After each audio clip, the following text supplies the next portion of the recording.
Thomas.Müntzer was a German preacher and theologian of the early Reformation whose opposition to both Luther and the established Catholic Church led to his open defiance of late-feudal authority in central Germany. Müntzer was foremost amongst those reformers who took issue with Luther's compromises with feudal authority. He became a leader of the German peasant and plebeian uprising of 1525, was captured after the Battle of Frankenhausen, and was tortured and executed.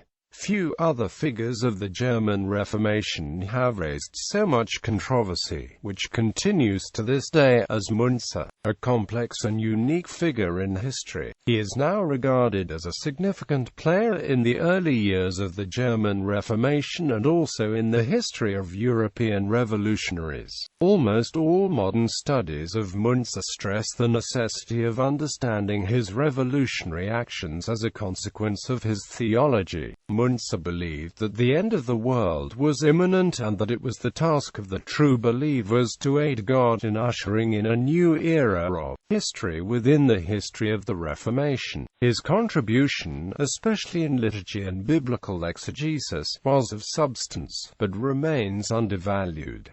Early life and education. Thomas.Müntzer was born in late 1489, in the small town of Stolberg in the Harz Mountains of Germany. The legend that his father had been executed by the feudal authorities has long since been shown untrue. There is every reason to suppose that Müntzer had a relatively comfortable background and upbringing, as evidenced by his lengthy education. Both his parents were still alive in 1520, his mother dying at around that time. The family later moved to the neighboring and slightly larger town of Quedlinburg, and it was as Thomas Müntzer de Quedlinburg that he enrolled at the University of Leipzig in 1506.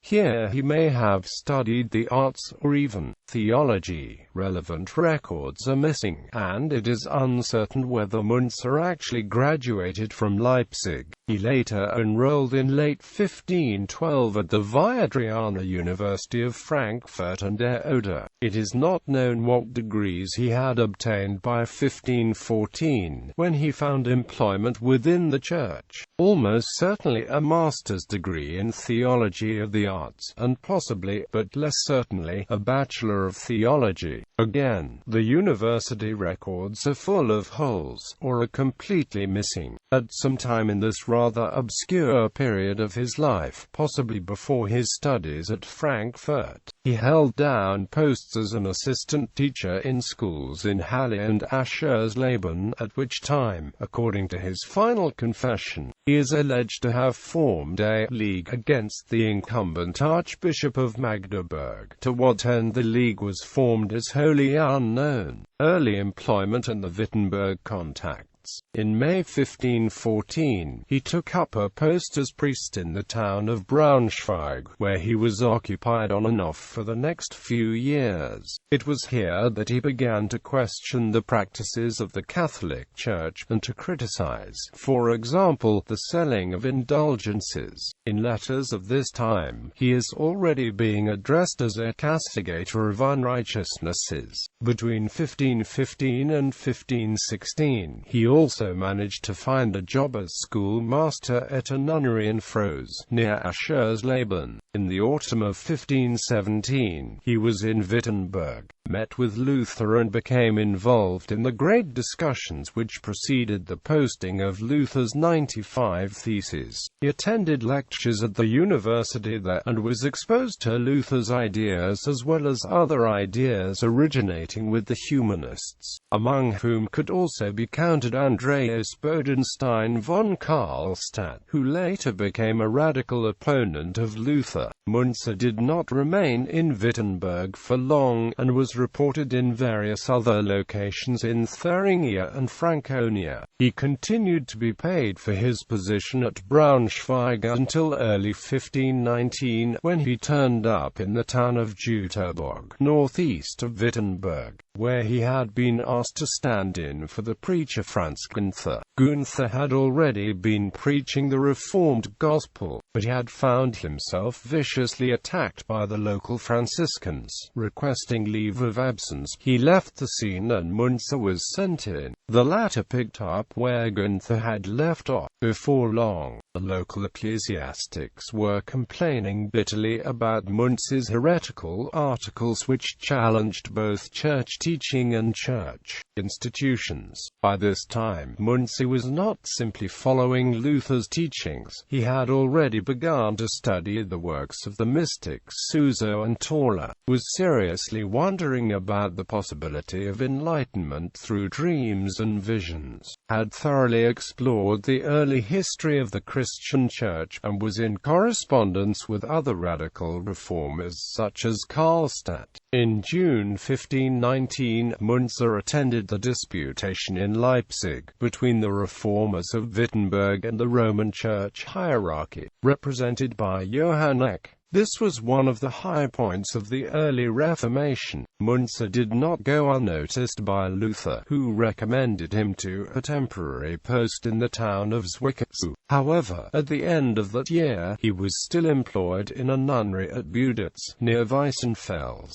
He spent the entire winter studying works by the mystics, the humanists and the church historians. Zwickau. In May 1520, Müntzer was able to capitalize on the recommendation made by Luther a year earlier, and stood in as temporary replacement for a reformist, humanist preacher named Johann Sylvanus Egranus at St. Mary's Church in the busy town of Zwickau, near the border with Bohemia. Zwickau was in the middle of the important iron and silver mining area of the Erzgebirge, and was also home to a significant number of plebeians, primarily weavers. Money from the mining operations, and from the commercial boom which mining generated, had infiltrated the town. This led to an increasing division between rich and poor citizens, and a parallel consolidation of larger manufacturers over small-scale craftsmen. Social tensions ran high. It was a town which, although exceptional for the times, nurtured conditions which presaged the trajectory of many towns over the following 2 centuries.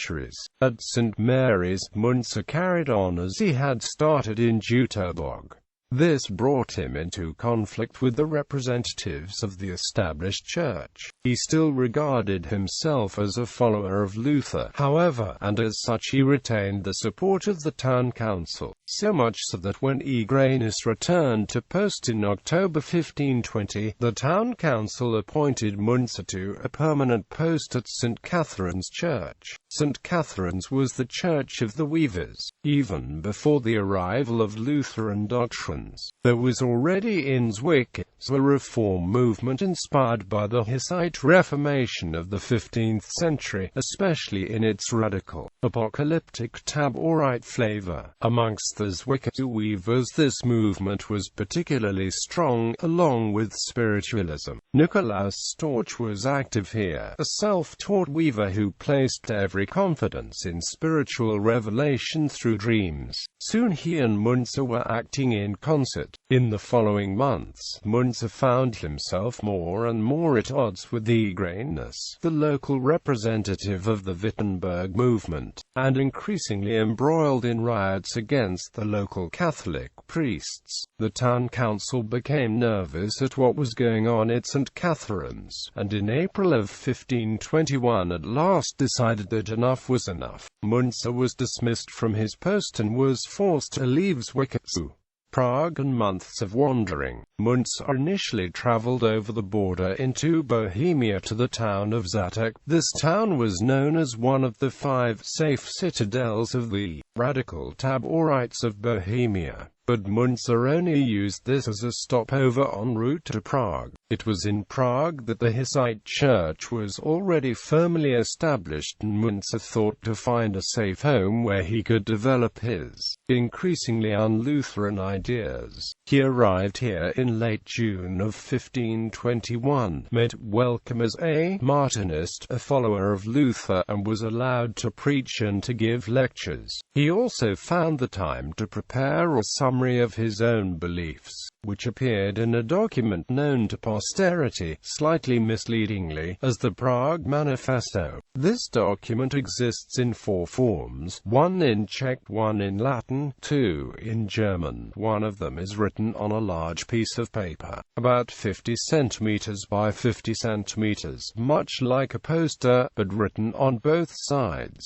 But it is evident that none of the 4 items was ever published in any shape or form. The contents of this document indicate clearly just how far he had diverged from the road of the Wittenberg reformers, and how much he believed that the reform movement was something apocalyptic in nature.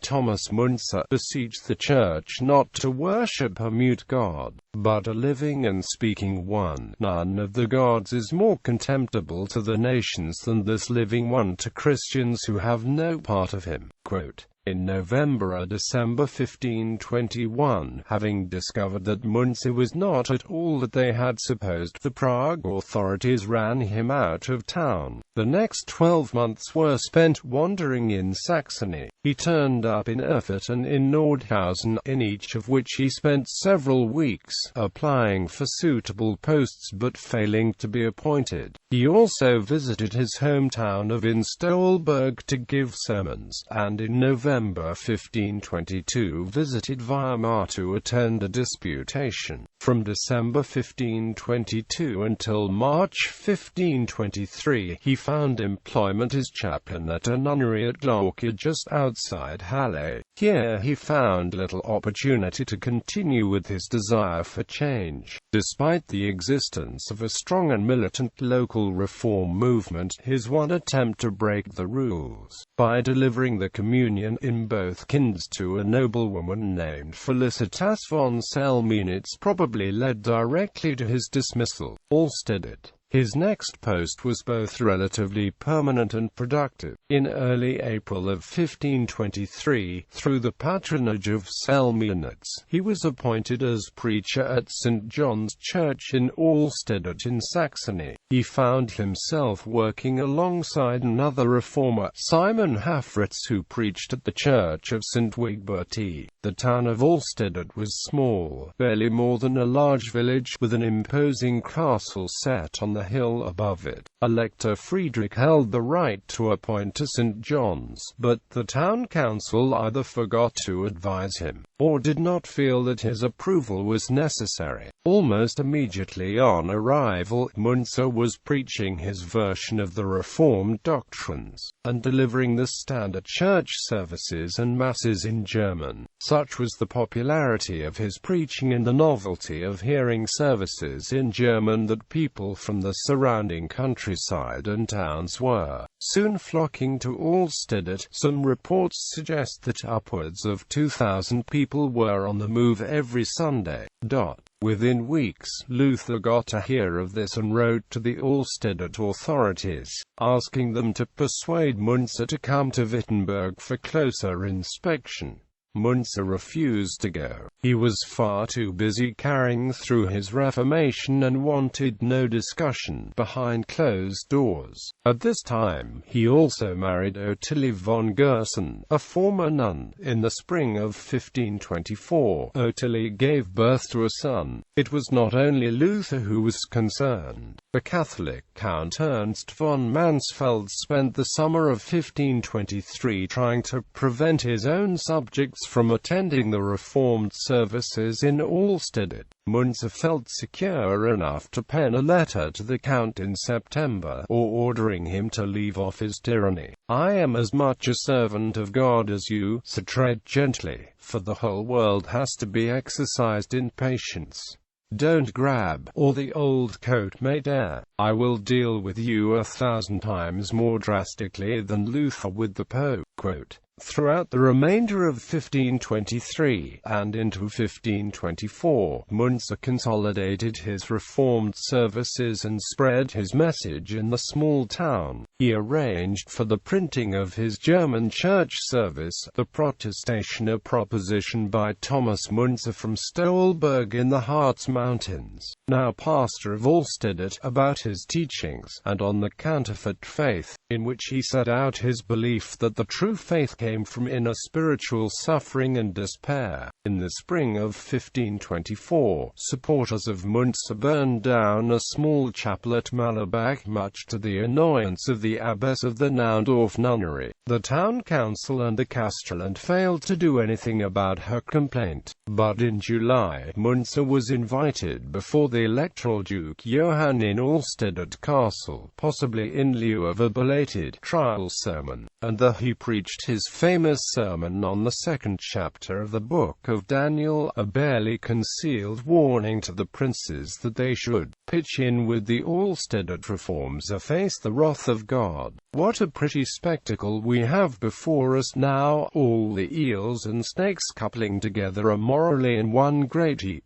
the priests and all the evil clerics of the snakes, and the secular lords and rulers of the eels. My revered rulers of Saxony, seek without delay the righteousness of God and take up the cause of the gospel boldly.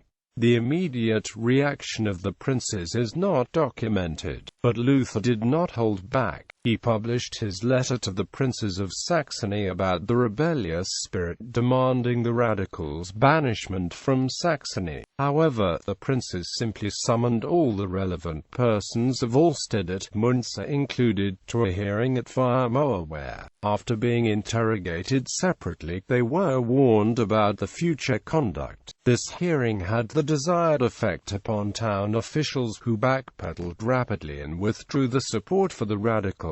In the night of the 7th of August 1524, Müntzer slipped out of Alstedt and headed for the imperial free city of Mühlhausen, around 65 kilometers to the southwest. Mühlhausen and Nuremberg. Mühlhausen was a town with a population of 8,500.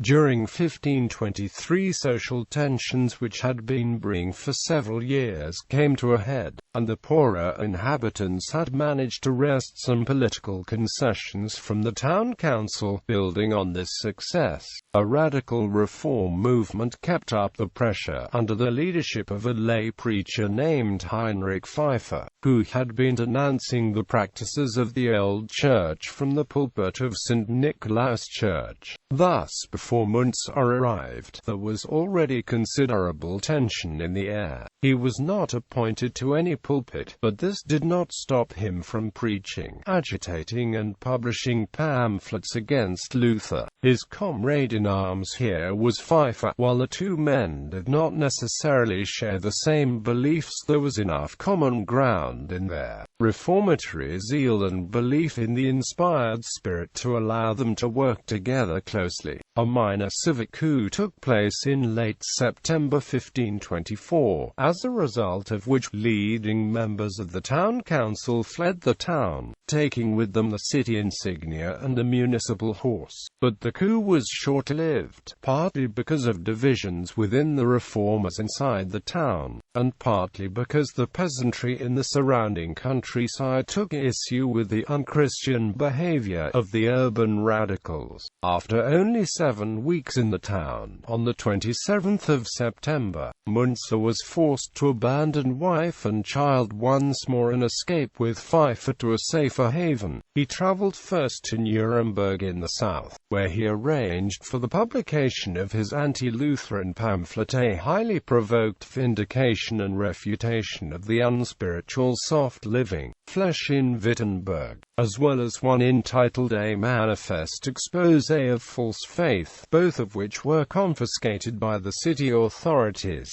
the former before any copies could be distributed. Müntzer kept a low profile in Nuremberg, clearly considering that his best strategy would be to spread his teaching in print, rather than end up behind bars. He remained here until November and then left for the southwest of Germany and Switzerland, where peasants and plebeians were beginning to organize themselves for the great peasant uprising of 1525 in defiance of the feudal overlords. There is no direct evidence of what Müntzer did in this part of the world. but almost certainly he would have come in contact with leading members of the various rebel conspiracies. It is proposed that he met the later Anabaptist leader, Balthasar Hubmaier in Waldshut, and it is known that he was in Basel in December, where he met the Zwinglian reformer Oecolampadius, and may also have met the Swiss Anabaptist Konrad Grebel there. He spent several weeks in the Klettgau area, and there is some evidence to suggest that he helped the peasants to formulate the grievances. While the famous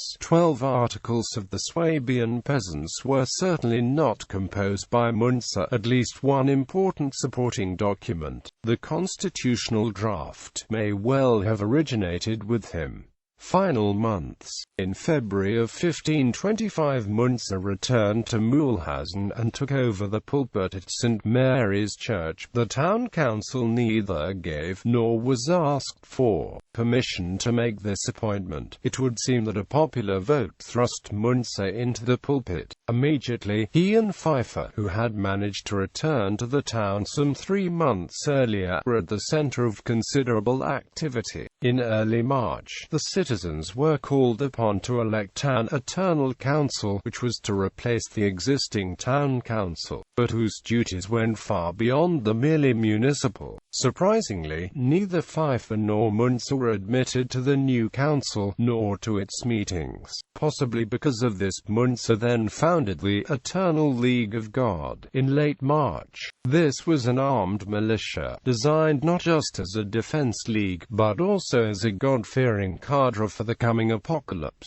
It met under a huge white banner which had been painted with a rainbow and decorated with the words, "The Word of God will endure forever." In the surrounding countryside and neighboring small towns, the events in Mühlhausen found a ready echo, for the peasantry and the urban poor had had news of the great uprising in southwest Germany, and many were ready to join in. In late April, all of Thuringia was up in arms, with peasant and plebeian troops from various districts mobilized. However, the princes were laying their own plans from the suppression of the revolt. The feudal authorities had far better weapons and more disciplined armies than the subjects. At the beginning of May, the Mühlhausen troop marched around the countryside in North Thuringia, but failed to meet up with other troops. Being content to loot and pillage locally, Luther pitched in very firmly on the side of the princes. He made a tour of southern Saxony, Stolberg, Nordhausen, and the Mansfeld district, in an attempt to dissuade the rebels from action, although in some of these places he was roundly heckled. He followed this up with his pamphlet against the robbing and murdering hordes of peasants, calling for the ruthless suppression of the revolt. This had a title and a timing that could not have been more ill-judged. It was the German peasantry who at the time died in the thousands. Estimates put the figure at 70–75,000, possibly even as high as 100,000 at the hands of the princely armies. At length, on the 11th of May, Müntzer and what remained of his troops arrived outside the town of Frankenhausen, meeting up with rebels there who had been asking for help for some time. No sooner had they set up camp on a hill than the prince's army arrived, having already crushed the rebellion in southern Thuringia. On the 15th of May, battle was joined.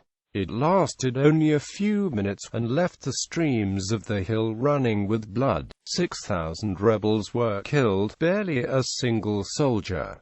Many more rebels were executed in the following days. Müntzer fled, but was captured as he hid in a house in Frankenhausen. His identity was revealed by a sack of papers and letters which he was clutching. On the 27th of May, after torture and confession, he was executed alongside Pfeiffer outside the walls of Mühlhausen, the heads being displayed prominently for years to come as a warning to others.